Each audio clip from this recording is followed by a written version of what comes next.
নমস্কার, পাঠবিচিত্রা সকলকে স্বাগত জানাই। আমি আজ আপনাদের পেঁয়াজ দিয়ে চিংড়ি ফ্রাই করে দেখাবো। আমি যেভাবে করলাম আপনারা সেভাবে করে খাবেন।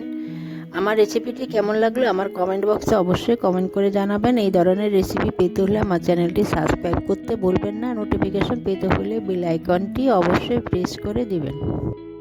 পেঁয়াজ দিয়ে চিংড়ি ফ্রাই করার জন্য এখানে 400 গ্রাম চিংড়ি মাছ খোসা ছাড়িয়ে ভালো করে ধুয়ে নুন হলুদ মেখে 10 মিনিট রেখে দিয়েছি। 400 গ্রাম পেঁয়াজ কুচিয়ে নিয়েছি। 3টে কাঁচা লঙ্কা মাঝখানে কেটে নিয়েছি।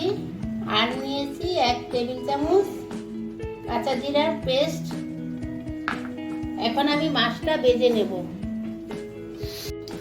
মাছটা ভাজার জন্য আমি কড়াইতে কিছু পরিমাণ সাদা তেল দিয়ে দিয়েছি। তেলটা আমার গরম হয়ে গেছে। এখন আমি মাছটা ভেজে নেব।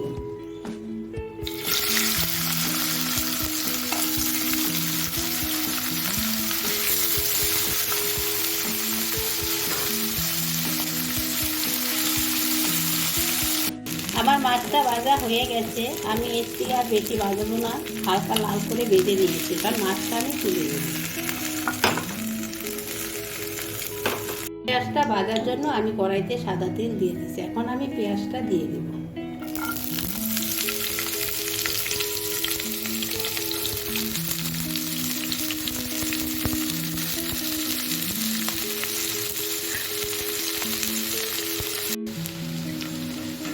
আমি পেঁয়াজটা হালকা একটু ভেজে নিয়েছি। এখন আমি এর মধ্যে 1/2 চামচ নুন দিয়ে দিচ্ছি।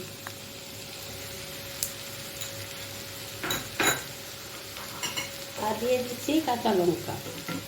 আমি যেভাবে রান্না করছি আপনারা সেভাবে রান্না করে খাবেন, দেখবেন খুব ভালো লাগবে। এটা আপনার সবারই পছন্দের খাবার। এটা তো বাচ্চাদের বিশেষ করে আরও ভালো খাবার, বাচ্চারা পছন্দ করবে।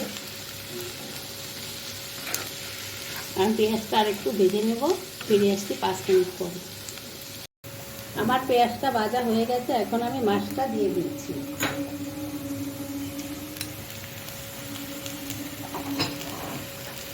জিরে বাটাটাও দিয়ে দিচ্ছি।